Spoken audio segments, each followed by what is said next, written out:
Aloha everyone. Another handful of signals following the very strong session on Tuesday. Quite an impressive move in the market, but once again it's another one of these V-ramp, V-shaped rallies right off the low. And as you can see, we can go further than I thought that we ever could on that last one, so that could happen again. But bottom line is the V-shaped rallies, they must pull back, so I don't doubt that this one will too, but just like the most recent one that found support in November, I think we're now at the territory that if any pullback does come, the dip will be bought. Just keep watching that yield curve. If it completely flattens, then I'll start changing my mind. But until that happens, all is well. The only problem is that a lot of the new long positions lately, they are doing too well. They're gapping up above my limits and I can't get a position, and then they're running. So besides that, what are you going to do? But with the new long positions tonight, there's still quite a few that I'm going to have to continue to monitor to try to fill. Lot missed yesterday due to the gap up. I mean, the two higher quality long positions, HEI, KOP, for instance, they gapped away. SRI add signal, UQM add signal. So it's just one of those markets. So we'll see how this round goes. The first new long position I want to go over is FMC. You can see the previous uptrend off the October-November lows. Huge previous uptrend. This is a canceling quality stock, but it's kind of come down with its EPS rating lately. That being said, it's still got strong current quarterly growth in EPS and sales. Getting along FMC, 1% of my account capital because it's slightly extended from the 20-day moving average. Limit order 94.42. The close, once again, due to that 20-day moving average. But I'm going to keep some wide stops since I can't get full positions because I'm fully invested, just rotating out of laggards into leaders. So FMC, first stop, 89.99. Final stop, 87.61. I actually think on this one I can get a full position, so I'm still going to go ahead and use those wide stops. But once again, the first stop goes before the second one goes. If it does it on heavier volume or if BOP turns red especially, moving up half for all of the stops on FMC. Next long position, KAR. This is a canceling quality stock. It was only confirmed in my tertiary scan. Nice candle over candle price bar. The day before would have been a new long position, but it closed too far off the lows. BOP went the wrong way, but today, boom, another candle over candle price bar, 3 in a row, above average volume, pocket pivot point signal, heavier BOP. The 10, 5, and 20 is all touching the price bar. Want to get long KAR. Limit order 48.33, 2% of my account capital. First cut loss 47.42. Final cut loss 46.49. You can see the previous uptrend off the November to February. November lows to February highs, the July lows to October highs, looking for that same kind of measured move. And once again, the first stop goes before the second stop comes into play.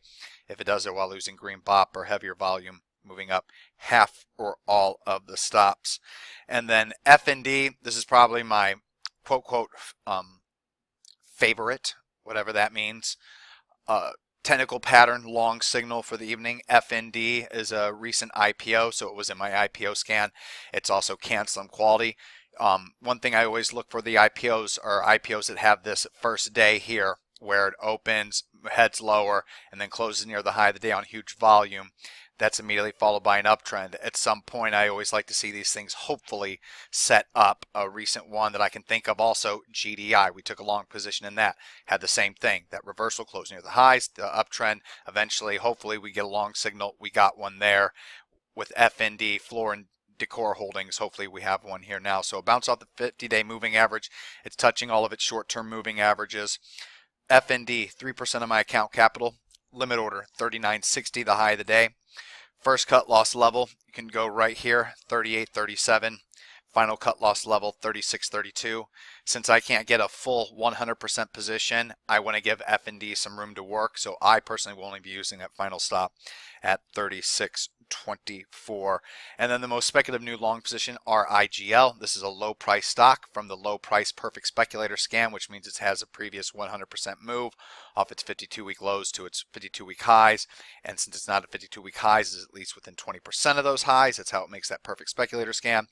You can see it's consolidating sideways in a flat base as it coils candle over candle price bar pattern off its 5, 10, and 20-day moving averages, with the 50-day moving average coming pretty close to these recent lows here. So how I want to do this with RIGL, long limit order 396, the high of the day. The first cut loss and the only cut loss I want everyone else to use is 358, but me, I wanted to go ahead and post it for everyone just in case you want to go and give this room to work. But I don't recommend it unless you're an experienced trader. RIGL, the 50-day dynamic moving average currently at 344, so a move below 345 would hit my final stop. But 358 is really the one level that everyone should pay attention to. And then the final long position, COHU. COHU is high quality, can slim quality, and a perfect speculator scan quality name. I was long this stock here. And unfortunately, on the day of earnings, you can see this big fat tail right there. It shook me out of my entire position. So this one is technically a buyback, but I'm just going to treat it as an add signal. 2% for being can slim quality, 2% for being perfect speculator quality. I want to get long Kohu, 25.43 limit order. First cut loss right there, 23.73. And the final cut loss, the end of that tail on the day that it shook me out of my original position, 2029. It would be a 4% if it's a new long signal, but it's an add signal, so it's just 2% of my account capital. With the buyback signal, it would have been a full buyback plus a 2% add signal, but I don't have that kind of capital right now. All right, everyone, that's all the new long positions. I'll see you in the chat room in the morning on Wednesday. Aloha.